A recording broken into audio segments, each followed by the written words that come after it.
प्यारे साथियों, आप लोग का नीतीश में से स्वागत है। हम आशा करते हैं आप बहुत अच्छे होंगे और हम आपसे ये वादा किए थे जी, हम आपको सीजीएल से पहले 4 मैथ्स का मॉक आपको देंगे।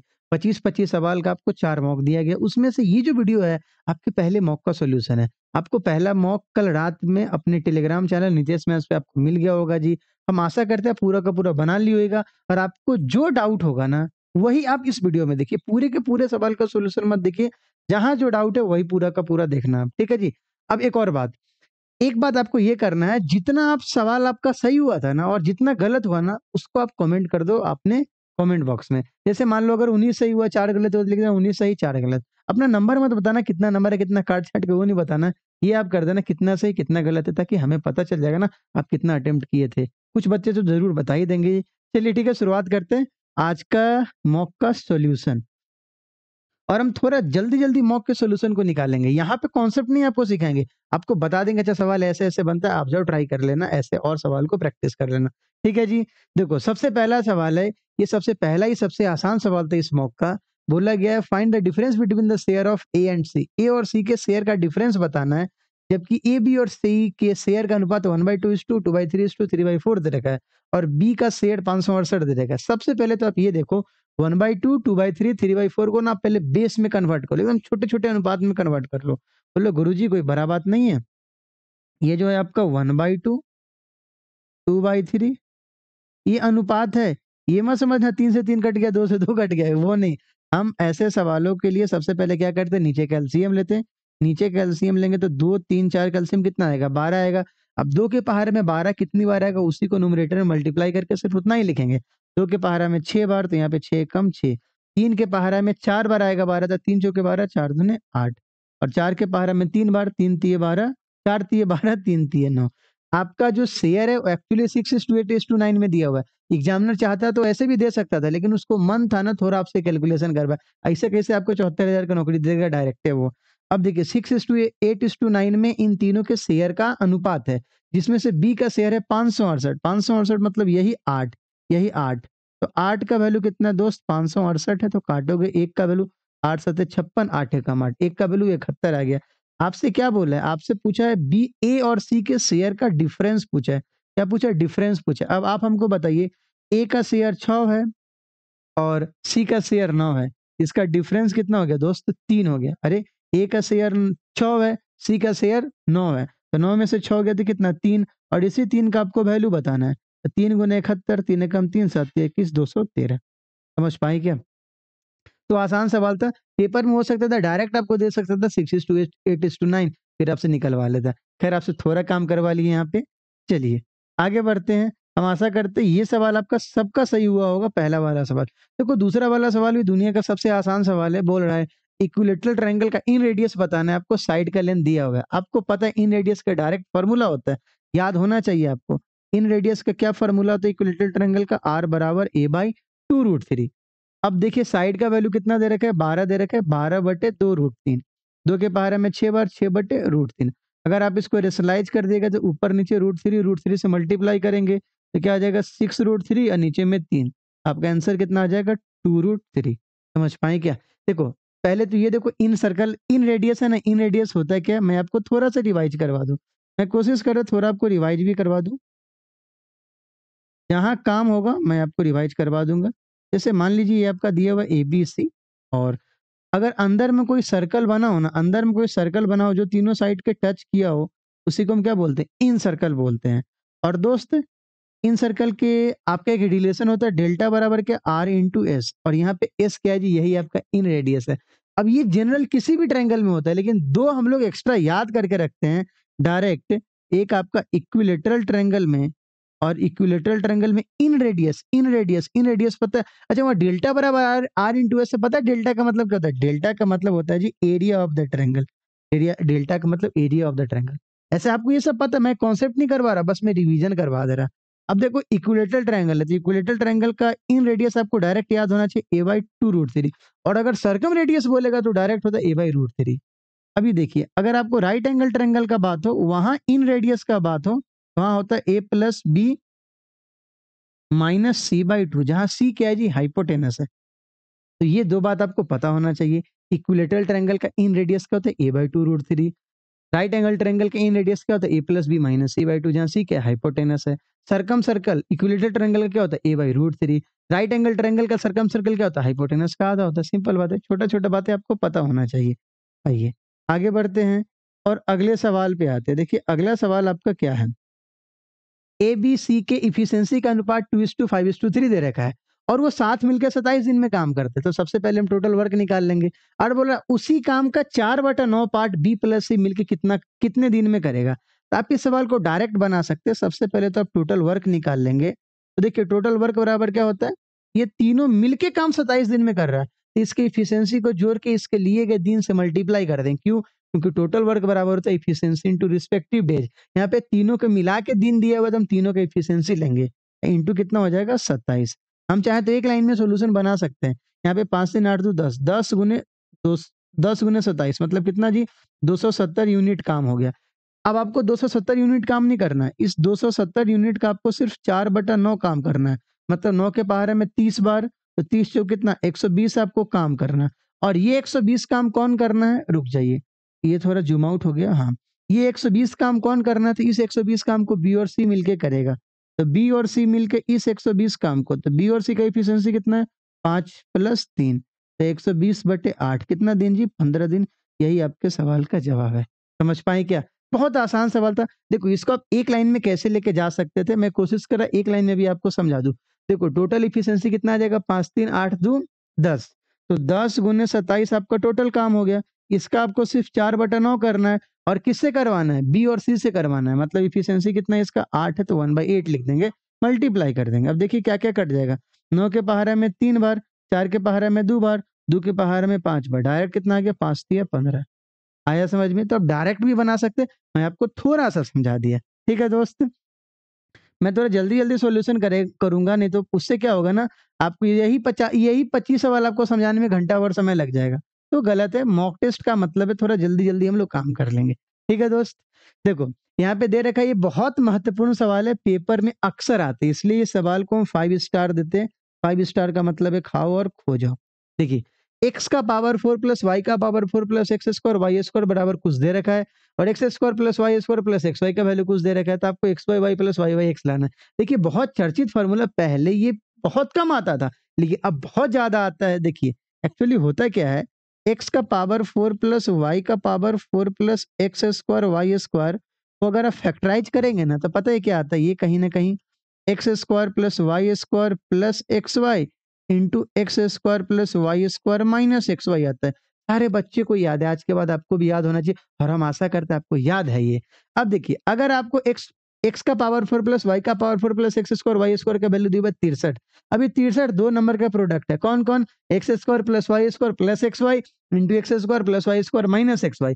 अब देखो x square plus Y square plus x y कितना दिया हुआ, 9 दिया हुआ है। X square plus Y square minus x y क्या होगा, 63/9 मतलब 7 होगा। यस सर, अब रख के देखो ना डायरेक्ट चला आएगा, तो लिखना भी नहीं होता पेपर में, डायरेक्ट बनाना होता है ये सब चीज। X square plus Y square plus x y का वैल्यू कितना दिया हुआ है, 9 दिया हुआ है। तो यहाँ से आप x square plus Y square minus x y का वैल्यू कितना ला सकते हैं, 7 ला सकते हैं। कैसे, क्योंकि 63 दो नंबर का प्रोडक्ट है, एक x square plus Y square plus x y into x square plus Y square minus x y, पूरा 63 है। ई पट्टी 9 है तो ऊ पट्टी कितना होगा, तो 9 से आप डिवाइड कर देंगे 7 चला आएगा। ठीक है सर, अब हम समझ गए। अगर आप इन दोनों को जोड़ेंगे ना, इन दोनों को जोड़ेंगे तो बहुत तगड़ा चीज आ जाएगा। कट गया यहाँ से कहीं ना कहीं, x square plus Y square का वैल्यू कितना दे दिया, 16/2 मतलब कितना जी 8।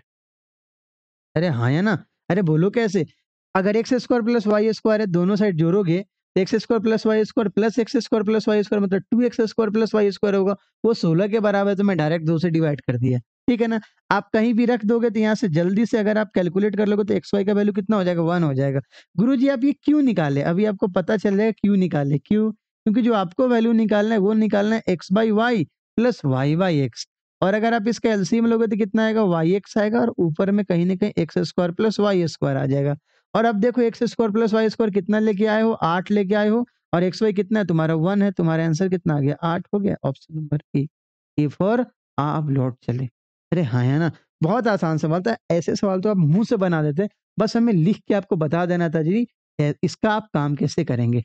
ये फॉर्मूला आपको याद होना चाहिए, एक्स का पावर 4 प्लस वाई का power 4 plus x square y square. कभी कभी क्या होता है ना, कभी कभी क्या होता है ना, ये बीच में ना y का पावर 4 की जगह पे 1 का यूज कर लेता है। तो कभी-कभी देखा x का power 4 plus 1 plus x square, तो कहीं न कहीं वो y1 था। दिमाग लगाना है, जाइए प्रैक्टिस कीजिए, ऐसे सवाल बहुत है प्रीवियस ईयर में। चलो, देखो, अब देखो तुम्हारे सामने जो सवाल है उसमें कहीं न कहीं x cube plus y cube plus z cube का वैल्यू लाना है। तुम्हें पता है एक फ़ॉर्मूला, तुम्हें क्या पता है formula? x cube plus y cube plus z cube, तो z क्यूब को अच्छे से लिखने दो, plus z cube minus 3xyz बराबर एक फ़ॉर्मूला होता है, x plus Y plus Z into X plus Y plus Z का whole square minus 3 into X Y plus Y Z plus Z X. ठीक है जी। अब आइए, अब हमें बताइए आपको किसका वैल्यू लाना है? X cube plus Y cube plus Z cube का लाना है, तो ठीक है उसको आप ऐसे लिख लो, X cube plus Y cube plus Z cube minus 3 into X Y Z का वैल्यू कितना दे रखा है? 13 दे रखा है, बराबर X plus Y plus Z, ये कितना है आपका? 5 है, और अंदर में X plus Y plus Z का होल स्क्वायर होता है। बहुत चर्चित है, हमको पता है ये सब आपको आता है, बहुत चर्चित फॉर्मूला है। और x Y plus Y Z plus Z x का वैल्यू कितना दे रखा है? 13 दे रखा है। नहीं, नहीं 13 नहीं जी, 8 दे रखा है। देखे, सावधानी हटी, दुर्घटना घटी। अब आइए, मैं इन सबको ए मान लेता, क्यों पूरा लिखूंगा मैं। ए माइनस 39 बराबर 5 गुने अंदर में कितना आएगा? 25 माइनस 24 मतलब 1, तो मैं डायरेक्ट आपको 5 लिख दूं। अरे हाँ है ना, 25 में से 24 घटा तो 1 आ जाएगा। तो दोस्त ए का वैल्यू कितना है? 39 5 44, यही तुम्हारे सवाल का जवाब है, ऑप्शन नंबर बी फॉर बाजीगर। ठीक है दोस्त, ये फार्मूला याद होना चाहिए। इसके दो और फार्मूला होते हैं, कौन कौन फार्मूला होते हैं? X cube plus Y cube plus Z cube minus 3xyz बराबर X plus Y plus Z into x square plus Y square plus Z square minus x Y minus Y Z minus Z X. उसी को जब assimilate कीजिएगा तो कहीं ना कहीं X plus Y plus Z का whole square minus 3 into X Y plus Y Z plus Z X आ जाएगा अंदर वाला टर्म। अब जहां तुम्हें ये सिंप्लीफाई करना हो वहां एक और फार्मूला यूज होता है। क्या होता है? X cube plus Y cube plus Z cube minus 3xyz बराबर X plus Y plus Z into 1/2 bracket के अंदर एक्स माइनस वाई का whole square plus Y minus Z का whole square plus Z minus X का whole square. कहाँ? जब बड़ा बड़ा डेटा दिया जाता है वहां हम वो यूज कर लेते हैं। चलिए मेरे प्यारे भाई, अगले सवाल पे आइए। देखिए, अगला सवाल में बोला गया एबीसी एक पार्टनर है, एबीसी किसी फॉर्म में पार्टनर है जो अपने प्रॉफिट को 4:3:5 में डिवाइड करता है। अब क्या कर रहा है वो? अपने लाभ का अगर 11.11% ना इमरजेंसी फंड के लिए रख देता है और रेस्ट को वो प्रॉफिट के अनुपात में बांट देता है, और इस प्रकार बी को 1920 मिलता है, तो बताइए इमरजेंसी फंड में रखा कितना था? तो हम टोटल पहले ये समझ लेते हैं ना, जो टोटल प्रॉफिट कितना था। तो मान लेते हैं, लेट टोटल प्रॉफिट बराबर क्या मान लेते हैं? एक्स। अब हमको एक बात बताइए, एक्स तो टोटल प्रॉफिट है, अरे हाँ या ना? उस एक्स में से 11.11% तो हम पहले ही निकाल के रख दिए, तो 11.11% का फ्रैक्शन क्या होगा? 1/9, 1/9 निकाल के रख दिए, तो कितना बच गया? 8/9। इसी को हम क्या किए? डिवाइड किए हैं। इसी को हम डिवाइड किए भी किस अनुपात में? 4:3:5 में, क्योंकि प्रॉफिट का वही अनुपात है। और बी का शेयर दिया हुआ था, बी के प्रॉफिट के बारे में सोचो, तो बी का शेयर रेशियो में कितना है? 3, और टोटल कितना है? 5 4 9 3 12, तो आप ये लिख सकते हैं 3/12। अरे हाँ या ना? बोलो, अगर 4:3:5 को अगर तुम फ्रैक्शन में तोड़ोगे तो बी का शेयर कितना है? 3, कितने फ्रैक्शन में? तो 5 3 8 4 12 में। और वही बी का शेयर कितना दिया हुआ है प्यारे भाई? बी का शेयर दिया हुआ है 1920 दे रखा है। ठीक है जी, चलिए इसको काट छाट करते हैं हम लोग। देखिए, 3 के पहाड़े में 4 बार में, 4 के पहाड़े में 2 बार में, इस इधर 9 को घेर के रख लीजिए और 2 से उधर काट दीजिएगा, तो x/9 का वैल्यू कितना आ गया? 960। यही आपके सवाल का जवाब है। ये क्या था सर? देखो क्या था समझना। बोला है ना कितना वो इमरजेंसी फंड के लिए रखा है, कितना वो इमरजेंसी फंड के लिए रखा है। अब हमें बताओ कितना निकाला था इमरजेंसी फंड में? 1/9। 1/9 किसका? इमरजेंसी फंड निकाला था ना, वो 11.11% मतलब 1/9 निकाला। और 1/9 किसका निकाला होगा? एक्स का ही तो निकाला होगा, टोटल प्रॉफिट का ही तो निकाला होगा, और x/9 ही तो हम रख दिए। अब हम x का वैल्यू क्या, अगर मान लो अगर हम थोड़ा दिमाग नहीं लगाते तो x/9 बराबर 960 लिखते। अब हमको एक बार 9 से गुना भी करना होता, बाद में उसका 11.11% निकालना भी होता, तो हम बेवकूफ थे क्या? ऐसा थोड़ी ना, डायरेक्ट ऐसे बना लेंगे। आप भी ऐसे कर लेंगे। ठीक है दोस्त, कोई कठिन सवाल नहीं था, सबसे आसान सवाल था ये, बस नाम के लिए सवाल में बहुत भरा था। अब देखिए यहाँ पे क्या है, ए और बी ट्रेवल कर रहे हैं, travelling towards each other from point P and Q, after crossing each other A and B take इतना एंड इतना hour to reach their destination Q and P respectively. अगर बी का स्पीड दिया तो ए का स्पीड क्या? बहुत चर्चित सवाल है, बहुत ज्यादा चर्चित सवाल है। कैसे? एक फॉर्मूला डायरेक्ट नहीं लगेगा, S A by S B बराबर √टी बी बाई टी है। गुरु जी ये क्या था? समझो, इसका मेरे चैनल पे प्रूफ भी होगा, टाइम स्पीड डिस्टेंस के जाइए लेक्चर में देखिए। दोस्त 3 सवाल करवाए गए उस लेक्चर में दोस्त। देखो क्या सिस्टम है, कौन-कौन जगह है, पी और क्यू है। ए आपको यहाँ से चला, बी आपको यहाँ से चला। देखिए रास्ते में ये दोनों एक ही टाइम पे चला, हमेशा ऐसा सवाल आएगा। ये अगर नहीं भी दिया तो आप ये समझ लीजिए कि दोनों एक ही टाइम पे चला। रास्ते में ये कहीं मिला है। रास्ते में मिलने के अब देखिएगा हम आपको एक फ़ॉर्मूला देंगे। रास्ते में मिलने के मान लीजिए टीए आवर बाद ए वहाँ पहुँचा और मिलने के टीबी आवर बाद बी यहाँ पहुँचा। मिलने के एक रिलेशन होता है एसए बाय एसबी बराबर रूट अंडर ऊपर में होगा टीबी बाय टीए। बच्चा कंफ्यूज यही होता है, ऊपर में टीए बाय टीबी लिख देगा। बस अगर आपको ये फॉर्मूला पता है ना, बहुत चर्चित फॉर्मूला है। तो देखिए एसए का मतलब आपको पता ही नहीं था, एसए को ऐसे रहने दो। और एसबी कितना है आपका 27 है बराबर टीबी। देखो डी लिया है 12 घंटा तो ऊपर में 12 आएगा और नीचे में ए का कितना है 8.1/3। 8.1/3 को तोड़ोगे तो कितना आएगा 25/3। अरे हाँ है ना, तो 25 नीचे आ जाएगा, ऊपर में 3 आ जाएगा। बोलो कोई दिक्कत? 25 नीचे में चला आएगा, 3 ऊपर में चला, क्यों? क्योंकि 25/3 है। Yes sir. अब 12 ये कितना होगा 36, तो 12 में 6 आ जाएगा और 25 का कितना 5 आ जाएगा। Yes sir. तो देखिए क्या-क्या दिया गया, एसए बाई 27 बराबर कितना है 6/5। 5 के पहाड़ा में काट दीजिए, 25, 5 चौका 20। अरे हाँ है ना, 25 2 आया, 5 चौका 20 आ गया। तो यहाँ से एसए का वैल्यू कितना आएगा 6 चौके 24 के 4 हाथ में दो, 6 पंचे 30 दो 32, 32.4 kilometre per hour. That is option number A Amarendra Baahubali. पता चला? देखिए सवाल इतना बड़ा था, अगर अपने को फॉर्मूला पता है ना, और अगर नहीं पता तो ये सब चीज पढ़िए। आपको नहीं पढ़ाया गया ये सब चीज़, और अगर पता है तो एकदम मस्त ट्रैक पे हैं आप। नहीं पता तो ये सब चीज़ को जान लीजिए। अगर जब भी कोई रास्ते में मिले तो मिलने के कुछ देर बाद अगर ए बी के जगह पे पहुँच गया और बी ए के जगह पे पहुँच गया तो एसए बाई एसबी और उतना टीवी बाई टी होता है। बहुत ज़्यादा ये फ़ॉर्मूला आता है। हर बार पीटी मेंस में ये सब आते रहते हैं। अब देखिए आपका अगला सवाल दोस्त क्या है? अगला सवाल है, जो एक ट्रेन है जो बिना स्टॉपेज के 50 किलोमीटर पर आवर से जाती है और रुक-रुक के 40 किलोमीटर पर आवर से जाती है। तो बताइए 1 मिनट में हर घंटे कितने मिनट रुकती है वो? बहुत आसान है। देखिए रुक के पहुँचे या बिना रुके पहुँचे, पहुँचा है तो एक ही फिक्स डिस्टेंस पे अपने डेस्टिनेशन पे ही पहुँचा है, मतलब यहाँ डिस्टेंस कांस्टेंट है। जब भी डिस्टेंस कांस्टेंट होता है मतलब speed is inversely proportional to time. ऐसे सवाल सबका तो आपको डायरेक्ट पता होना चाहिए, ठीक है? अब देखो एक मतलब अगर आप स्पीड का उल्टा लिख देंगे तो वो टाइम आ जाएगा। एक हम लिख रहे हैं बिना रुके और एक हम लिख रहे हैं जी रुक रुक के। अब देखिए स्पीड, स्पीड के बारे में देखिए, बिना रुके का स्पीड कितना है 50 है, रुक-रुक के स्पीड कितना है 40 है। तो अगर आप इसको कैलकुलेट करेंगे 0-0 काटेंगे तो 5:4 आ जाएगा। तो जो टाइम का रेशियो को पलट जाएगा, वो क्या हो जाएगा जी 4:5। मतलब पहले आप अगर 4 घंटा समय लेते तो अब आप 5 घंटा समय लेते हैं। तो अब आप कितना एक्स्ट्रा समय लेते हैं 1 कितने में 5 में। मतलब कहीं न कहीं 1 एक्स्ट्रा लिए कितने में जी 5 में। लेकिन आपको पूछा हर घंटे कितना मिनट रुकते तो आपको 60 से मल्टीप्लाई करना होगा। मतलब कितना जी 12 मिनट पर आवर। मतलब 1 घंटे में आप कितना मिनट रुकते हैं जी 12 मिनट रुकते हैं। तभी आप 4 के बजाय 5 घंटे में पहुँच पाएँगे अपने डेस्टिनेशन। अरे बोलो हाँ या ना? समझ पाए क्या? तो डायरेक्ट ऐसे सवाल सब बन जाते हैं और कोई आसान कोई टफ काम नहीं है ये सवाल सब बनाना। और अक्सर ये सवाल आते रहते हैं, अक्सर। अब देखिए, एक ट्रेन है जो 360 मीटर का रुक जाओ थोड़ा-सा इसको ज़ूम करने दो, कि हर एक सवाल में ऐसा रह जा रहा है। एक ट्रेन है जो 360 मीटर का है, वो 55 सेकंड में प्लेटफ़ॉर्म को क्रॉस करती है और प्लेटफ़ॉर्म पे खड़े आदमी मतलब स्टैंडिंग मैन 24 सेकंड में पार करती है। देखिए एक बात समझिएगा, जब भी कोई ट्रेन खड़े आदमी को पार करे, स्टैंडिंग मैन को पार करे मतलब इनडायरेक्टली वहाँ पे स्पीड दिया होता है। अब बात को समझिए, एक ट्रेन 360 मीटर का है, वो 24 सेकंड में खड़े हुए आदमी को पार कर रहा है मतलब अपने आप को पार कर रहा है। अपने आप को 24 सेकंड में पार कर रहा है और प्लेटफ़ॉर्म को पार करने का कंडीशन क्या होता है? अपने आप प्लस प्लेटफ़ॉर्म दोनों का कंडीशन लेते तब प्लेटफ़ॉर्म पार होता है। तो पूरे प्लेटफ़ॉर्म को मतलब अपने आप को प्लस प्लेटफ़ॉर्म को 55 सेकंड में पार करता है। सर यहाँ कहाँ बोले? यहाँ तो बोला प्लेटफ़ॉर्म को पार करता है। अरे प्लेटफ़ॉर्म के पार करने का ही मतलब है अपने आप को प्लस प्लेटफ़ॉर्म को और सिर्फ़ अपने आप को 24 सेकंड में पार करता है और अपने आप को प्लस प्लेटफ़ॉर्म को 55 में पार करता है। तो सिर्फ़ प्लेटफ़ॉर्म को कितने में पार करेगा? सिर्फ़ प्लेटफ़ॉर्म को 55 माइनस 24 31 सेकंड में। और अगर ट्रेन का तुमको स्पीड पता है तो गुने 31 कर दोगे तो तुम्हारे सवाल का जवाब आ जाएगा। उसके लिए आदमी को पार करता है तो वहाँ पे स्पीड दिया जाता है। Yes sir. तो आप यहाँ से स्पीड ऑफ ट्रेन निकाल लेंगे।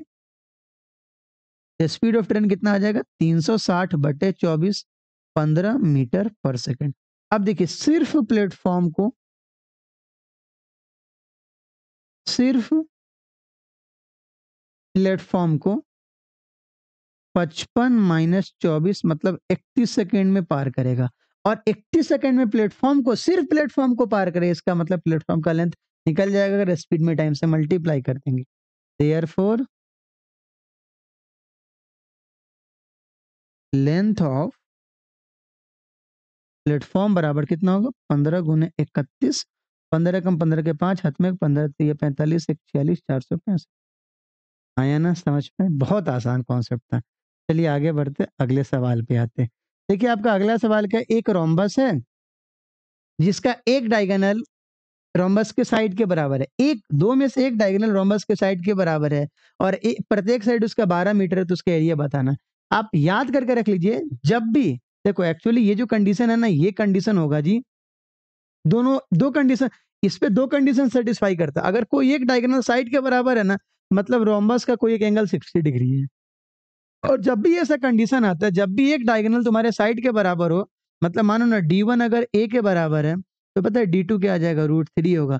डायरेक्ट सबको पता है, होता है ये बात। अगर नहीं पता है तो रोम्बस का मेरा वीडियो देख लीजिए। आप जाओ रोम्बस का पूरा रिवाइज करो, देखो वहां पे पूरा एक्सप्लेन किया होगा ये बात, कि क्यों A√3 है। ठीक है, तो देखिए यहाँ पे ए रूट, अगर एक डायगोनल अगर साइड के बराबर है तो दूसरा डायगोनल √3 होगा। ये बात याद होना चाहिए। नहीं, अब जाके देख लीजिए यहाँ पे, जब भी ऐसा कंडीशन था आपको एरिया अब निकालना है। अब देखो साइड कितना है आपका, 12 है, तो दूसरा साइड कितना आ जाएगा, 12√3 आ जाएगा। अरे हाँ है ना, एक साइड 12 है तो दूसरा साइड, एक डायगोनल 12 है, एक डायगोनल 12 है तो दूसरा डायगोनल भी कितना हो जाएगा, 12√3 हो जाएगा। Yes, therefore area. अच्छा, हम क्यों ऐसा बोले, क्योंकि डायगोनल ही साइड के बराबर है। एक डायगोनल साइड के बराबर है, तो बताओ, अब तो एक डायगोनल जब साइड के बराबर है तो साइड को ना छोड़ के अब हम डायगोनल पे चले जाएं, तो डायगोनल 12 के बराबर है तो दूसरा डायगोनल क्या होगा, 12√3। अच्छा, ये मत सोचिएगा हर बार ऐसा कंडीशन होगा।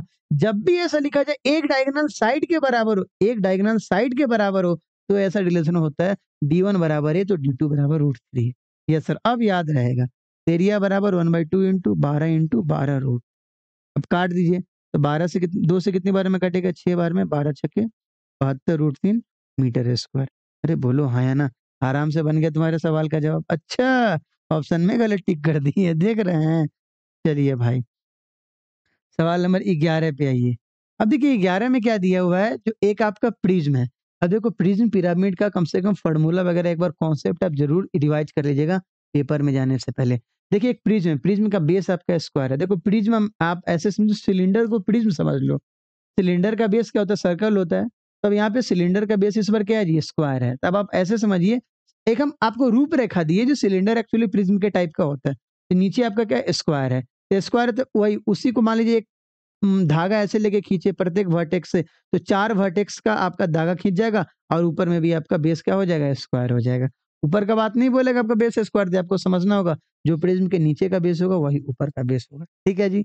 अब बोला हुआ है स्क्वायर कितना दिया हुआ है, 4 मीटर दिया हुआ है स्क्वायर का प्रत्येक साइड, और हाइट ऑफ द प्रिज्म 12 है।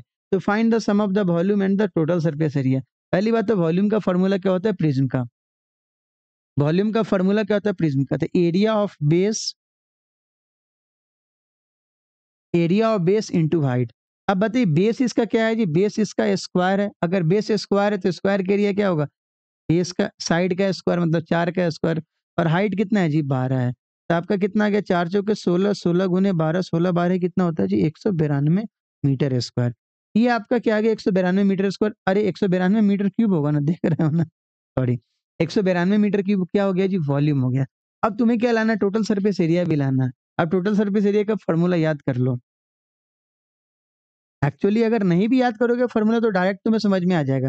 देखो नीचे के स्क्वायर है, टोटल सरफेस एरिया का मतलब कि वो नीचे का एरिया प्लस ऊपर का एरिया प्लस लिटरल फेसेस का एरिया।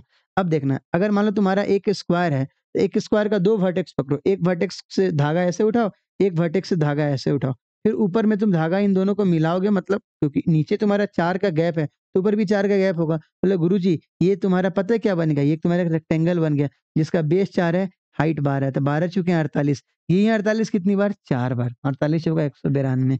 अब इसी बात को दूसरे तरीके से भी समझ सकते, देखो कैसे, अगर तुम बेस का पेरीमीटर निकाल लोगे ना, बेस का पेरीमीटर, तो बेस का पेरीमीटर 4 चौका 16। अब यही ना, यही स्क्वायर ना, यही तुम्हारा स्क्वायर धीरे धीरे धीरे धीरे ऊपर रखता चला गया है, मतलब उसी का पट्टी बनाते चले जाओगे तो पूरा तुम्हारा एक प्रिज्म बन जाएगा। तो तुम्हारा तुम्हारा कितना एक कोना कोना कितना है? 4 चौके 16 है। तो वही 16 धीरे-धीरे ऊपर उठ रहा है, वो भी कितनी बार? 12 बार। तो 16 12 192 मीटर स्क्वायर इसका एरिया हो जाएगा। ठीक है? मैं तुम्हें फ़ॉर्मूला बता दे रहा हूँ, टोटल सरफेस एरिया का फ़ॉर्मूला क्या होता है इसका? देखो, ऐसे मैं आपको सारा बेस करवा ये कॉन्सेप्ट करवा दूँगा, perimeter of base into height plus plus base का एरिया प्लस टॉप का एरिया, तभी तो आपको टोटल सरफेस एरिया निकलेगा। अब देखिए, आपका जो ये है स्क्वायर जो है उसका साइड कितना है? 4 है, तो पेरीमीटर कितना हो जाएगा? 4 गुने 4 और हाइट कितना है इसका? 12 है, प्लस बेस का एरिया 4 का स्क्वायर, टॉप का एरिया 4 का स्क्वायर, 16 12 कितना आ गया? 192 और 16 16 32, 2 2 4 19 3 22, अब 224 मीटर स्क्वायर। एक्चुअली देखो सवाल में क्या है, सिर्फ न्यूमेरिकल वैल्यू का आपको सम निकालना है, मतलब दोनों को जोड़ देना है। सिर्फ न्यूमेरिकल का वैल्यू आपको जोड़ना है। ये मत सोचिएगा मीटर क्यूब मीटर स्क्वायर कैसे जुड़ेगा। अरे हाँ, या ना? अब देखिए भाई, तो वॉल्यूम प्लस टीएसए कितना दे दिया? 192 प्लस 224, 4 दू 6 22 19 कितना होगा जी? 41 416। देखिए है कोई अपना ऑप्शन? ऑप्शन नंबर ए का मतलब क्या है जी? अमरेंद्र बाहुबली। आया ना? समझ पाए क्या? तो बहुत आसान सवाल है ये, आप आराम से बना सकते थे अगर आपको फ़ॉर्मूला पता है तो। चलिए दोस्त आगे बढ़ते हैं अगले सवाल पे। देखिए अगला सवाल क्या है? 4 वस्तु का सीपी 5 वस्तु के एसपी के बराबर है, तो आपको क्या बताना है जी? प्रॉफिट या लॉस परसेंट बताना है। आप इसको डायरेक्ट लिख सकते हैं, 4 सीपी बराबर कितना है जी? 5 एसपी। यहाँ से सीपी बाई एसपी कितना आ जाएगा? 5/4। सीपी बाई एसपी कितना हो जाएगा? 5/4। अब देखो, तो अब हमें बताओ, सीपी 5 है, एसपी 4 है, मतलब सीपी बड़ा है, एसपी छोटा है, तो यहाँ क्या होगा? लॉस होगा। यहाँ क्या होगा? लॉस। लॉस कितने यूनिट का? 1 यूनिट का। लॉस कितने यूनिट का? 1 यूनिट का। देयरफॉर लॉस परसेंटेज हो गया तो कितना? 1। और हमेशा सीपी किस पे, हमेशा प्रॉफिट या लॉस परसेंट किस पे निकलता है? सीपी पे निकलता है। 1/5 गुने 100 मतलब कितना तुम्हारा? 20%। डायरेक्ट आंसर आ गया 20% लॉस। Option number B. अच्छा देखो, दूसरे तरीके से भी इसको आप कर सकते हो, अगर आपको पता होगा, जो जब भी ये आर्टिकल्स वाला सवाल आता है तो हम आर्टिकल्स के पास में देखो, एसपी के पास में जो आर्टिकल होता है उसको डायरेक्ट नीचे लिख लेते हैं और ऊपर में डिफरेंस कर देते हैं। ऐसा कॉन्सेप्ट हम लोग जानते हैं, थोड़ा बहुत अपने को पता होता है। जब भी अगर आर्टिकल्स का नंबर होता है तो जो एसपी के पास वाला आर्टिकल होता है मैं उसको नीचे लिख देता और उन दोनों का डिफरेंस ऊपर, उन दोनों का डिफरेंस ऊपर गुने 100, क्योंकि परसेंटेज बताना है। अब एक बात बताइए, सीपी के पास 4 है, एसपी के 5 है, तो डिफरेंस कितना? 1 और एसपी के पास 5 है, तो 1/5 गुने 100। ये ट्रिक हुआ याद करने का। आया कहाँ से? वो यहाँ से आया। ठीक है दोस्त? चलो आगे देखो अगले सवाल में। बहुत आसान था। ये हमें लगता है आप सभी को ही बना ली होइएगा। ये देखो बहुत प्यारा सवाल है, बहुत प्यारा सवाल है और दुनिया का सबसे आसान सवाल भी है। देखिए यहाँ पे 20% डिस्काउंट देने के बाद भी किसी आदमी को कितने परसेंट का फ़ायदा हो रहा है? 12% का, मतलब तगड़ा बेईमान है वो। तो आपको एक बात पता होना चाहिए, सीपी और एमपी का आपको अनुपात पता होता है क्या? 100 माइनस डिस्काउंट परसेंटेज और 100 प्लस प्रॉफिट परसेंट। देखिए थोड़ा स्पीड मेंटेन किए हुए, क्यों? क्योंकि बस डिस्कशन करवा रहे हैं, कोई कॉन्सेप्ट यहाँ नहीं चल रहा है जी। अब देखिए कितना आपका डिस्काउंट है जी? 20 है और प्रॉफिट कितना है जी? 12 है। तो आप यहाँ से सीपी और एमपी का अनुपात निकाल सकते हैं। 80 और 112 मतलब 16 पंचे 80, 16 सत्ते 112, 5:7 हो गया। अब बोल रहा है ना, अगर आपको 14.28% का डिस्काउंट दे दिया जाए 20% के बजाय, क्या बोला है? If only 14.28% discount is allowed. पहले 20 दे रहा था, अगर हम सिर्फ 20 की जगह पे 14.28 देंगे तो बताइए कितना फायदा होगा। अब एक बात बताइए, हम डिस्काउंट किस पे देंगे? एमपी पे देंगे। अब देखिए 7 का 14.28% और पता है 14.28% का फ्रैक्शन क्या होगा? इसका फ्रैक्शन होता है जी 1/7। 1/7 मतलब आप डिस्काउंट कितने का दिए? 1 का डिस्काउंट दिए। कितने का डिस्काउंट दिए? 1 का डिस्काउंट दिए। तो आपका बताइए सीपी 5 रह गया और एसपी कितना आ गया? 7 माइनस 1 मतलब 5 का सामान कितने बेच दिए? 6 में बेच दिए। अरे यहाँ पे हम सीपी लिख दे रहे हैं, यहाँ पे क्या लिख दे? एसपी। 7 का सामान 7 वहाँ पे एमपी है ना, 7 एमपी है ना, उस पे तुम 14.28% डिस्काउंट दिए, मतलब 1/7 डिस्काउंट दे दिए, मतलब 1 डिस्काउंट दे दिए। तो 7 का सामान था, 7 एमपी था, 1 डिस्काउंट दिए, मतलब एसपी कितना हो गया? 6 हो गया, तो 5:6 हो गया। बोले गुरुजी अब तो फ़ायदा निकल गया और फ़ायदा कितने का? 1 का, तो प्रॉफिट कितना? 1 कितने में? 5 गुने 100 कितना आ गया आपका आंसर?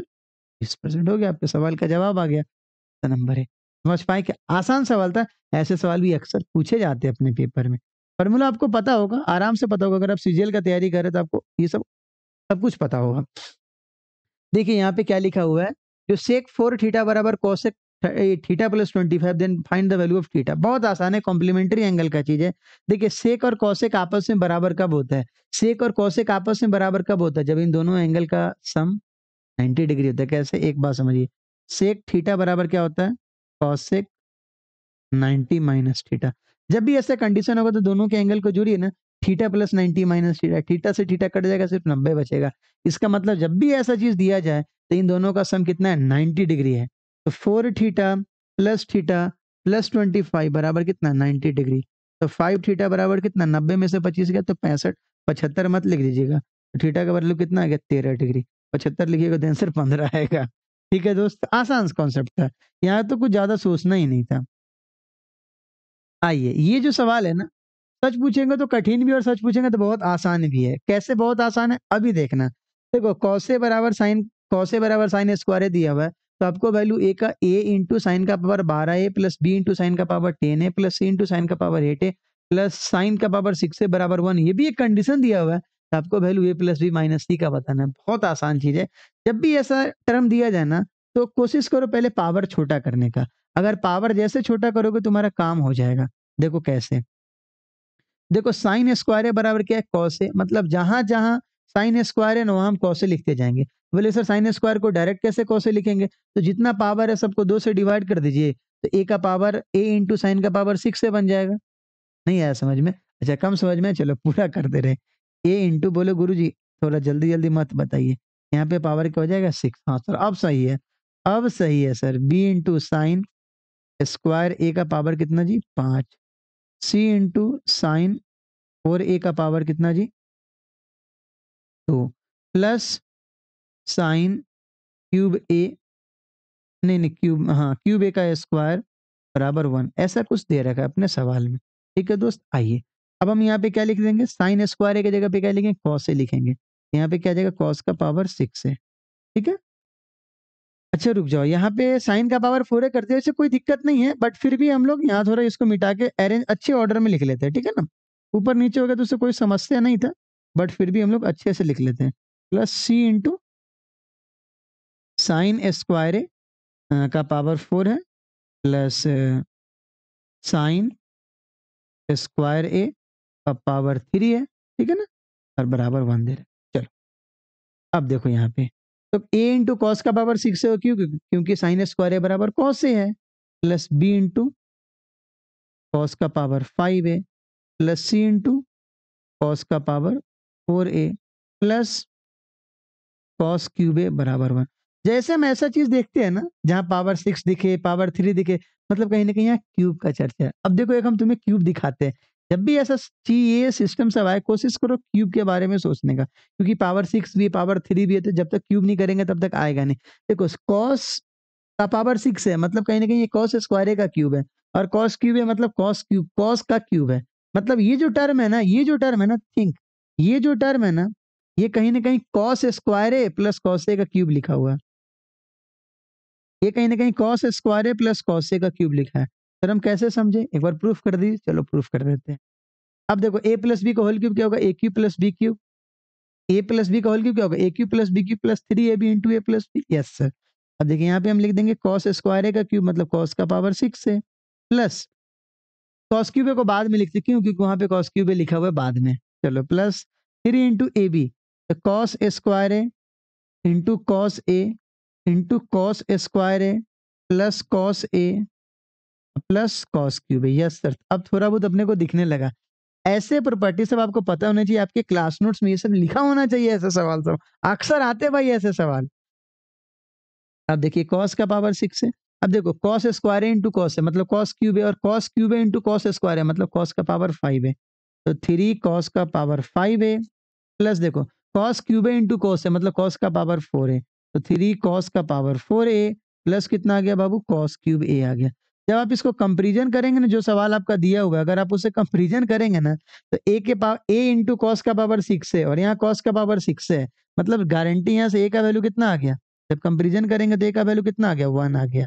अब देखिए बी इंटू कॉस का पावर 5 है और यहाँ कॉस के पावर 5 के साथ कोएफिशिएंट कितना है? 3 है, मतलब बी का वैल्यू कितना आ गया? 3 आ गया। अब देखिए यहाँ से सी इंटू कॉस का पावर 4 है, पावर 4 है बोला, उधर कोएफिशिएंट 3 है, इधर कोएफिशिएंट सी है, मतलब सी का वैल्यू भी कितना आ गया, 3 आ गया। हो गया जी। आपको वैल्यू किसका लाना है, आपको वैल्यू लाना है a प्लस बी माइनस सी का, मतलब 1 प्लस 3 माइनस 3, आपका आंसर कितना आ गया, 1 आ गया, खत्म। That is option number C. C का मतलब क्या होता है जी, चलते चलते। अरे हाँ, है ना, बहुत आसान चीज था ये सवाल। अब देखिए अगले सवाल पे एंट्री मारते मेरे भाई। देखो अगला सवाल क्या है, एक वेसल है एक्स और वाई जिसके एसिड और वाटर का अनुपात 3:7 है और दूसरे में 1:3 है। इसको हम 1:2 में मिलाएंगे तो बोल रहा है एसिड और वाटर का अनुपात A:B हो जाता है। तो आपको B+2 है A+3 भी बताना, सिंपल है। जब भी देखो ए एसिड और वाटर एक जगह दिया हुआ है, दूसरा जगह भी एसिड वाटर दिया हुआ है, बोला दोनों को मिला दो, तो हम सिंपल है क्या करेंगे, मिक्सचर लगा देंगे इस पे। देखिए क्या दिया हुआ है, एक्स और वाई आपका वेसल है जिसमें क्या क्या है, एसिड है और वाटर है। एक्स में देखो एसिड और वाटर का अनुपात कितना है, 3:7, और वाई में एसिड और वाटर का अनुपात कितना है, 1:3। ठीक है जी, ये छोटा सा बात था। बोला इनको हम 1:2 में मिलाते, तो बहुत आसान काम है। देखिए हम ऐसे सवाल को बनाते कैसे, सबसे पहले इसका हम कैपेसिटी चेक कर लेते हैं। तो एक जगह कैपेसिटी कितना देगा, 3 + 7 10, और एक जगह कैपेसिटी कितना देगा, 1 + 3 = 4। टेस्ट कर रहे थे आपको, 1 + 3 = 4। सबसे पहले इन दोनों को सेम करना होता है। अगर इन दोनों को सेम करेंगे तो 10 और 4 एलसीएम के, 10 और 4 को सेम करोगे तो 10 और 4 का आपको क्या लेना होगा जी, एलसीएम लेना होगा, और इसका एलसीएम कितना आएगा, 20 आएगा। तो 10 में हम 2 से गुना कर दे, दो 4 में किससे गुना कर दे, 5 से। ये तो हम सेम कर दी। अब किस अनुपात में मिला रहे, 1:2 में मिला रहे, तो इंटू 1 और इंटू 2 कर दो, इंटू 1 और इंटू 2 कर दो, और यहाँ पे 2 × 1 कितना आ गया, 2, और 5 × 2 कितना आ गया, 10। अब इससे हम मल्टीप्लाई करके तब मेरा इफेक्टिव चला आएगा। 2 से मल्टीप्लाई कर दो, 2 तिया 6, 7 दूना 14, 10 से मल्टीप्लाई करो, 10 एकम 10, 10 तिया 30। अब आप क्या कर दीजिए, इसको जोड़ दीजिए, आपके फाइनल जो आपका वेसल होगा ना उसमें आपका एसिड और वाटर का अनुपात चला आएगा। 10 6 16, 14 और 30 कितना, 44, काटोगे तो कहेंगे 4 के पारा में 4 बार, 4 के पारा में 11 बार, और यही किसके बराबर आ जाएगा जी, A:B के बराबर आ जाएगा। सिंपल बात है। आपको क्या चाहिए, B+2 है, गुरुजी हमको चाहिए आजादी, कुछ नहीं मिलेगा आपको। B+2 है, डिवाइडेड बाय क्या निकालना है, A+3B का वैल्यू लाना है। अब देखिए B का वैल्यू कितना है, 11, और 2 × 4, और A का वैल्यू है 4, और 3 × 11, कितना आ गया आपका, 11 + 8 है, 11 तिया 33 + 4, 11 × 19/37। बहुत बच्चे ना दोनों जगह बीए में मल्टीप्लाई कर दिए होंगे, 19:37, इसीलिए हम ऑप्शन भी थोड़ा उल्टा-पुल्टा दिए हैं ताकि आप फँसे। ठीक है दोस्त, पता चला? ये बहुत बेसिक सवाल है, ऐसे सवाल आपके क्लास नोट्स में भरपूर मिलेंगे जी। चलिए आगे बढ़ते अगले सवाल पे। बोला हुआ है average of n number is 36 है। एन नंबर कोई कुछ नंबर है उसके एवरेज 36 है। 75% of the number is increased by 4 and each of the remaining number is decreased by 3, then find the average of the new number. बहुत आसान है। देखिए जब आपको नंबर नहीं पता है तो पहले आप ये देख लीजिए 75% ऑफ नंबर बोला है, तो 75% का मतलब 3/4। 75% ऑफ द नंबर्स मतलब जो नीचे आएगा उसको हम ओरिजिनल नंबर मान लेंगे। ये मान लेंगे लेट टोटल नंबर बराबर 4। ये एक्चुअली अपने मन में चलना चाहिए, लेट टोटल नंबर बराबर 4। अब देखो average of the n number, अब इस एन को हम किससे रिप्लेस कर देंगे, 4 से रिप्लेस कर देंगे। अब अपने मन में सोचेंगे 4 नंबर का एवरेज 36 है, तो इसका सम कितना होगा, 36 × 4 होगा। अरे हाँ या ना। अब बोल रहा है 75% ऑफ द नंबर्स, मतलब 3 नंबर्स में 4-4 बढ़ा दिए। ठीक है, 3 नंबर में 4-4 बढ़ाएंगे मतलब 4 3 बार बढ़ेगा, मतलब यहाँ पे कितना आ जाएगा, 4 तिया 12 आ जाएगा। अरे 4 को 3 बार बढ़ाएं मतलब 4 + 4 + 4 12 हो जाएगा। और एक नंबर को हम 3 घटा दिए, रिमेनिंग नंबर से डिक्रीज्ड बाय 3।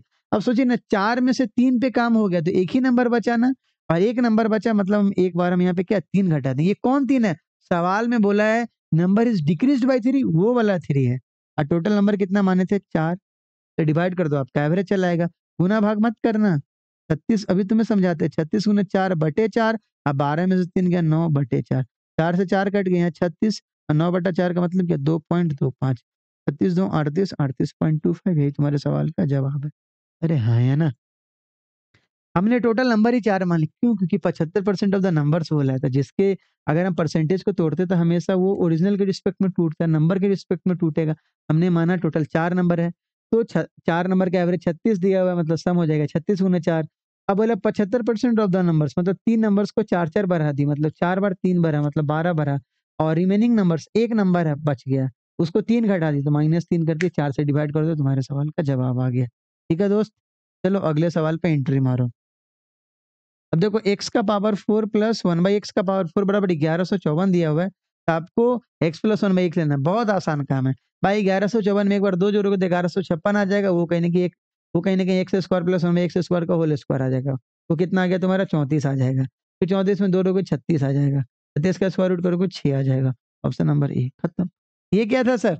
यही तरीका था, आपको पता होना चाहिए।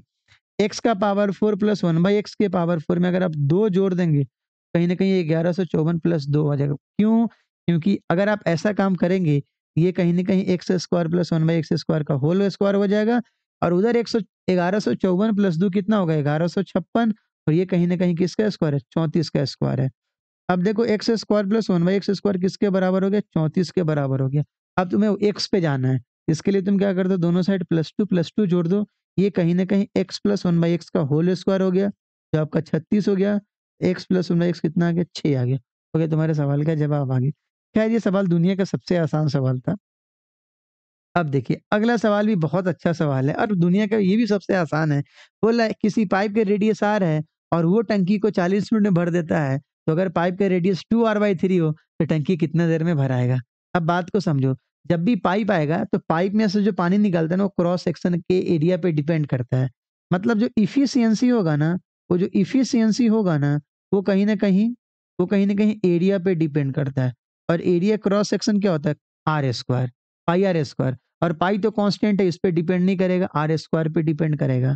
मतलब एफिशिएंसी कहीं न कहीं आर स्क्वायर पे डिपेंड करता है, ठीक है ना? आइए, आर मतलब आर स्क्वायर वाला कितनी देर में भर दिया? 40 मिनट में भरा। तो देखो 2r/3 आर रेडियस का मतलब एफिशिएंसी कितना हो जाएगा? आर स्क्वायर हो जाएगा। तो 2r/3 है, तो इसका एफिशिएंसी कितना आ जाएगा? स्क्वायर कर दीजिए। तो 4r स्क्वायर बाई 9 और ये कितने देर में भरेगा?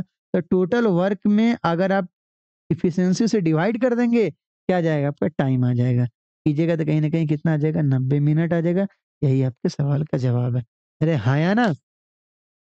एफिशिएंसी देखो एफिशिएंसी कहीं न कहीं एरिया पे डिपेंड करता है।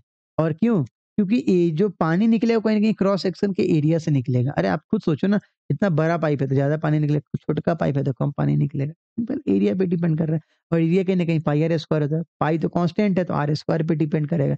मतलब आर स्क्वायर को आप एफिशिएंसी मान लीजिए। अब आर स्क्वायर वाला 40 मिनट में भरा, मतलब टोटल वर्क आपका 40 हो गया जी।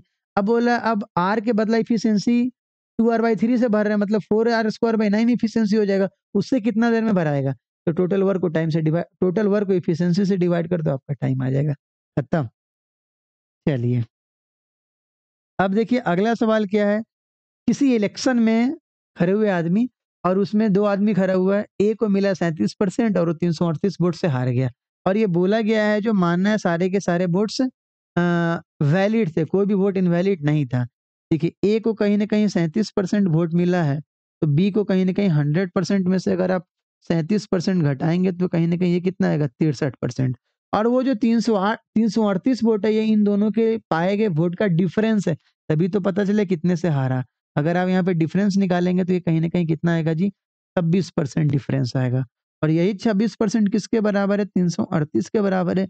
1% निकाल लीजिए। 26 से कम 26, 7 है क्या? 26 तिया 78। तो हमेशा वैलिड वोट या हमेशा टोटल वोट कितना है? 100% होगा। क्यों? क्योंकि कोई भी वोट इनवैलिड नहीं है। तो 1300 आपका क्या टोटल वोट है। बहुत आसान था। ये इलेक्शन का सबसे बेसिक सवाल है जो क्लास में करवाया जाता है। ठीक है दोस्त, आगे बढ़ो। मेरा मकसद है 4 सेट के थ्रू मैं आपको रिवाइज़ करवा दूँ सवालों सबको, ताकि पेपर में आप जाएँ और आपको देखो जैसे सेट में नहीं बना, तो आप जाके रिवाइज़ किए होइएगा। अभी देखिए 9 डिजिट नंबर है जो 88 से डिविजिबल है, तो आपको 4x - y का वैल्यू बताना है बशर्ते y का वैल्यू स्मॉलेस्ट होना चाहिए। देखिए एक्चुअली कहना क्या चाहा 3 2 x 4 डबल 1 5 y 2 इसको किससे डिवाइड करना? 88 से। आपको पता नहीं इस 88 को पहले ब्रेक करना होगा जी। और ये क्या किसमें ब्रेक कर दे? 8 गुने 11 में ब्रेक कर दे। बहुत आसान चीज़ है। इसका सारा नंबर सिस्टम तो मैंने बहुत तगड़ा पढ़ा है, अभी जस्ट वीडियो अपलोड हो रहा है उसका, जाओ देख लो मज़ा आएगा। 8 गुने 11 ये आपका 2 नंबर आ गया। अब बोलो y का वैल्यू आपको फिक्स करना है पहले। इसके लिए जब भी अगर 8 आता है तो हम कोशिश करते हैं आखिरी के 3 डिजिट को y से 8 से डिवाइड कर दे तो आखिरी 3 डिजिट फिक्स हो जाएगा। उसमें y है तो y का वैल्यू निकल जाएगा। मतलब 8 से काटने का नियम क्या? अगर आखिरी का 3 डिजिट कट जाए तो 8 से कट जाए। इसका मतलब आखिरी का डिजिट आपका फिक्स हो जाएगा। 8 से काटिए इसको। अगर आप 8 से काटिएगा तो समझिएगा बात को, उसके लिए आपको y की जगह पे अपने मन से कुछ एक वैल्यू डालना होगा। अब 5y2 देख के सबसे पहले आपके मन में आता है 8 का क्यूब 512 होता है। Yes sir. तो y का स्मॉलेस्ट वैल्यू यहाँ 1 होगा और जब भी 8 का केस आए तो कोशिश करते जाइए 4-4 ऐड कर देने का। 1 के बाद 4 5, 5 के बाद 4 9। अगर यही बोलता y का लार्जेस्ट वैल्यू तो आप 9 पे जा से y का स्मॉलेस्ट वैल्यू होता तो 1 पे आता। अगर ये बोलता है स्मॉलेस्ट और लार्जेस्ट नहीं है तो 5 होता है।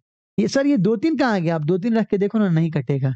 अरे y का स्मॉलेस्ट वैल्यू 1 रखोगे तभी कटना शुरू होगा 8 से। 2 रख दोगे तो नहीं कटेगा, 3 रखो तो नहीं कटेगा, 5 रखोगे तो कटेगा। सर कैसे पता? क्योंकि जब भी 8 का फैक्टर आए ना आप 4 से जोड़ते चले जाओ, आपका अगला नंबर पता चल जाएगा, ठीक है? क्योंकि वहाँ पे बहुत सारे वैल्यू आ सकते हैं। तो आपको स्मॉलेस्ट वैल्यू कौन-सा लेना है जी? आपको स्मॉलेस्ट वैल्यू लेना है 1। स्मॉलेस्ट वैल्यू लेना आप ये मत समझो सर 1 तो सबसे स्मॉलेस्ट होता है इसलिए 1 डायरेक्ट रख देते हैं, नहीं। आपको वहाँ पे चेक करना कौन-कौन वैल्यू आ रहा है इसका। आइए। तब यहाँ पे लिखेंगे 32x411 5 और y का वैल्यू कितना है 1 और 2। और जब भी हम 11 से डिवाइड करते हैं मतलब ऑड प्लेस और इवन प्लेस का सम निकालते हैं। अब यहाँ पे देखिए ऑड प्लेस इवन प्लेस कैसे आएगा दोस्त? लाल पेन से खूनी कलम से लेते हैं। 5 दूँ 7, रुक जाओ।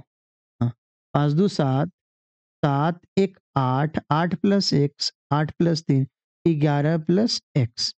अब आइए इधर लेके चलते हैं इसका। 1 1 2 2 4 6 6 2 8, 11 प्लस x और 8 है। ठीक है जी, अब बात को समझो। अब 11 से कटने के लिए क्या होना चाहिए? या तो डिफरेंस 0 हो जाए या तो डिफरेंस 11 हो जाए। अगर आप यहाँ पे डिफरेंस 0 करने चलेंगे तो x का वैल्यू नेगेटिव में आएगा। क्यों? क्योंकि एक 8 है तो दूसरा भी 8 होगा तभी तो आपका डिफरेंस 0 होगा। तो सर x का वैल्यू -3 होगा। लेकिन -3 तो वहाँ नहीं रख सकते। जब पहला केस नहीं होगा तो दूसरे केस पे आना होगा। तो इनका डिफरेंस कितना होगा? 11 होगा। इनका डिफरेंस कितना होगा जी? 11 होगा। तो 11 प्लस x में से 8 घटाइएगा तो कहीं न कहीं 11 आएगा। तो 11 प्लस x बराबर 19। x का वैल्यू कितना आ गया? 8 आ गया। जब x का वैल्यू 8 आ गया तो आपको किसका वैल्यू लाना है? 4x माइनस y का वैल्यू लाना है दोस्त। और x का वैल्यू कितना? 8 है। तो 4 गुने 8 माइनस y का वैल्यू कितना था? 1। 32 माइनस 1 बराबर 31। यही आपके सवाल का जवाब है। समझ पाए क्या? आसान था। अगर आप बार-बार बनाए होंगे तो आपके लिए बहुत आसान हो गया होगा। अब देखिए ये सबसे फेमस सवाल है, सबसे ज़्यादा पूछे जाने वाला सवाल है। Right PQ and PR of triangle PQR are produced to point S and T respectively. भाई देखो कहना क्या चाह रहा है, सवाल ये कहना चाह रहा है, एक आपका ट्रायंगल है, जिसके साइड को हमने बढ़ा दिया, बढ़ा घटा दिया। देखिए, कौन-कौन साइड को बढ़ाएँ ज़रा हम अच्छे से लिख लेते हैं। PQR, PQ को बढ़ाएँ S तक, PR को बढ़ाएँ T तक और SQR का बाइसेक्टर और TRQ का बाइसेक्टर कहीं न कहीं कहाँ मिल रहा है जी? U पे मिल रहा है। कहाँ मिल रहा है? U पे मिल रहा है। जब भी ऐसा कंडीशन होता है आपको पता है ना, आपको पता है यहाँ से जो ऊपर वाला एंगल होगा, एंगल उससे रिलेशन आप एंगल क्यूआर का निकाल सकते हैं। एंगल क्यूयूआर बराबर क्या होगा? 90 माइनस एंगल पी/2 और यही अगर अंदर में बनता तो 90 प्लस पी/2 होता है। यस सर, याद आ रहा है। और इसका वैल्यू कितना दे रखा है? 69 दे रखा है। तो 90 माइनस एंगल पी/2 घटाइएगा तो एंगल पी/2 कितने के बराबर आएगा? 21 के बराबर आएगा और ये कहीं न कहीं एंगल पी कितना आ जाएगा? 42 डिग्री आ जाएगा। हो गया आपके सवाल का जवाब। अक्सर ये सवाल आते रहते हैं अपने पेपर में। जाइए ऐसे सवालों का जाके प्रैक्टिस कर लीजिए। अभी देखो अगला सवाल तुम्हारा क्या है? एबीसी एक तुम्हारा बाइसेक्ट एबीसी एक ट्रायंगल है जिसके किसी एक एंगल का बाइसेक्टर कहीं न कहीं मिल रहा है। और जब भी ऐसा सवाल आता है हमारे मन में सीधा एंगल बाइसेक्टर थ्योरम चलता है। अभी देखिए, जब भी ऐसा कंडीशन होता है देखिए क्या-क्या है ए, बी, सी और एंगल ए का बाइसेक्टर मीट कर रहा है कहीं न कहीं बीसी पे मीट कर रहा है। ठीक है, चलिए फिगर को थोड़ा प्यार से बना लेते हैं। आइए। यहाँ पे क्या है जी? डी है जी, ठीक है? अब बोल रहा है जब भी ऐसा बाइसेक्टर अगर मीट करे ना तो आपको एक बात पता होना चाहिए, एक फ़ॉर्मूला आपको पता है, AB इज़ टू AC बराबर क्या होगा जी? BD is to DC। अरे!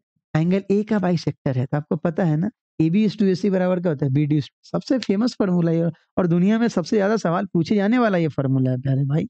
अब आइए, AB का वैल्यू कितना दे रखा है? 9.6 और AC का वैल्यू 11.2 है।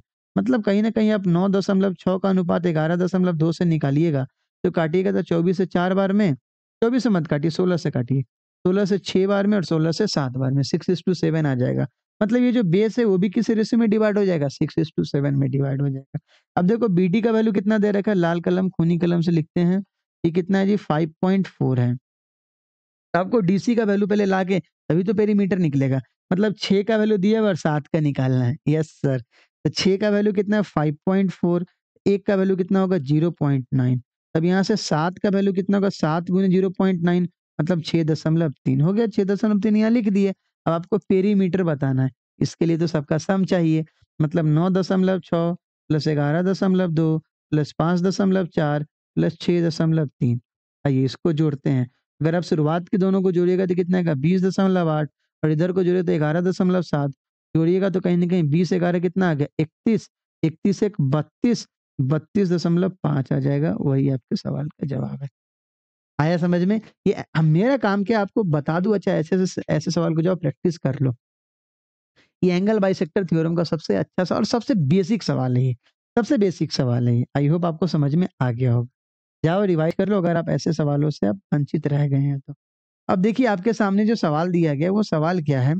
The given pie chart represent the distribution of 300 student of class 10 in 6 different section. A B C D E F में कुछ सेक्शन है। अब A B C D F class 10 का सेक्शन है और उसके परसेंटेज दे रखे हैं। 300 स्टूडेंट और 300 स्टूडेंट का आपका डिस्ट्रीब्यूशन दे रखा है। ठीक है ना? 300 स्टूडेंट का डिस्ट्रीब्यूशन दे रखा है। आगे आपका एक और बात है, आगे आपका एक और बात है। अभी सी पे मत सोचिएगा सर सी का परसेंटेज नहीं दिया। हो सकता है सवाल में उसका यूज़ भी ना हो। अगर मान लो सी का परसेंटेज बोलता तो पूरे पाई चार्ट का परसेंटेज हमेशा 100 होगा। 100 में से सबको जोड़ के घटा देते सी का वैल्यू आ जाता। लेकिन एक और चीज़ यहाँ पे दिया गया है। एक आपका टेबल है जिसमें नंबर ऑफ बॉयज के बारे में चर्चा और ई को खाली छोड़ दिया गया है। तो आपसे पूछा क्या है? In section E the ratio of the boys and girl is 4:3। चलिए बॉयज और गर्ल का अनुपात दे दिया, कितना दे दिया? ये 4:3 दे दिया। ये कितना दे दिया? 4:3 दे दिया, सवाल में दे दिया ये। अब देखिए तो बोल रहा है आपको किसका वैल्यू निकालना है।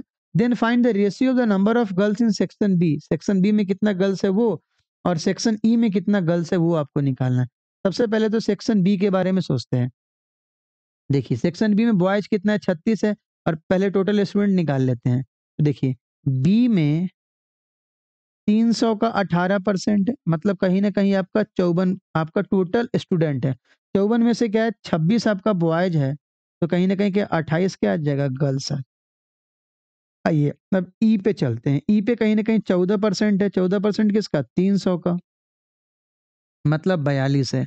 और ये किस अनुपात में था? 4:3 के अनुपात में था। ठीक है ना? दिया हुआ है सवाल में। इसका मतलब क्या होगा? चलो इसको थोड़ा ऊपर लिखते हैं इसको। ये थोड़ा इसको ऐसे कर देते हैं।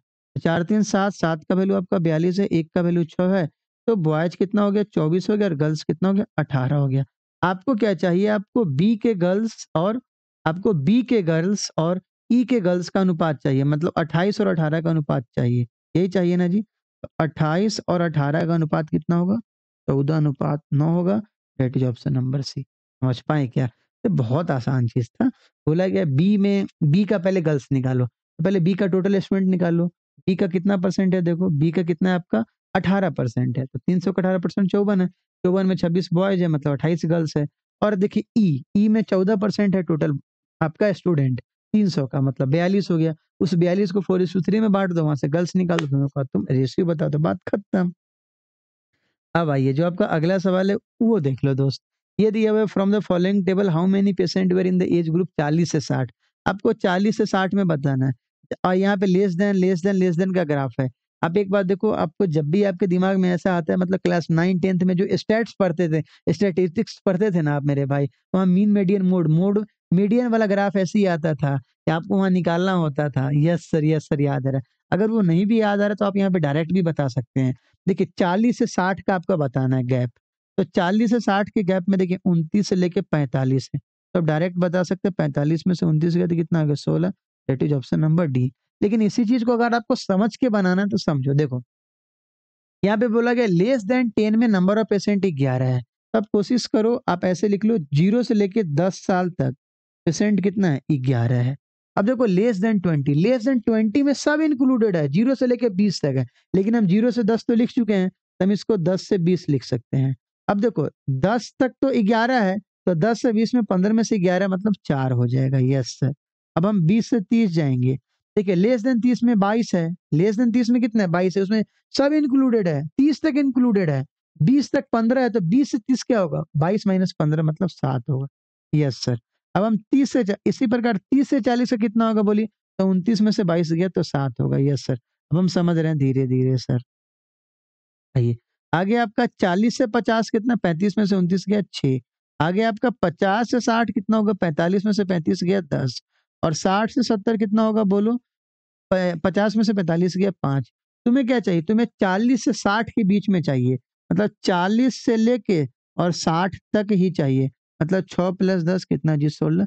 ये आप डायरेक्ट भी बना सकते थे और अगर आपको ऐसे क्युमुलेटिव को तोड़ के बनाना है तो डायरेक्ट ऐसे बना तो एक्चुअली आपका क्युमुलेटिव का दिया हुआ है। आप ऐसे तोड़ के भी बना लीजिए या वहीं पे देख लीजिए। कोई दिक्कत? तो हमें लगता है पूरा का पूरा आप समझ पाए होंगे और आपको कितना आया है एक बार आप कमेंट ज़रूर कर देना गुरुजी इतना मेरा सही है और इतना गलत है। ठीक है दोस्त? तो आपको ना अगले दिन मतलब आपको कुछ देर में सॉल्यूशन 2 ये मॉक टेस्ट 2 भी आपको अवेलेबल हो जाएगा। जाओ वहाँ पे कोशिश करो, आप बना लो और उसके बाद फिर से मॉक टेस्ट 2 का आपका वीडियो भी अपलोड हो जाएगा। और जो बच्चे नहीं जॉइन किए टेलीग्राम चैनल जाइए जॉइन कर लीजिए। वहाँ पे बहुत अच्छी-अच्छी चीज़ आपको मिलते रहते हैं। मैं आपके लिए काफ़ी मेहनत कर रहा जाओ और उस मेहनत का तुम फ़ायदा उठाओ। ठीक है दोस्त? मिलते हैं अगले वीडियो में, तब तक के लिए हँसते रहिए, मुस्कुराते रहिए और रिवाइज़ करते रहिए। चलो ठीक है, बाय।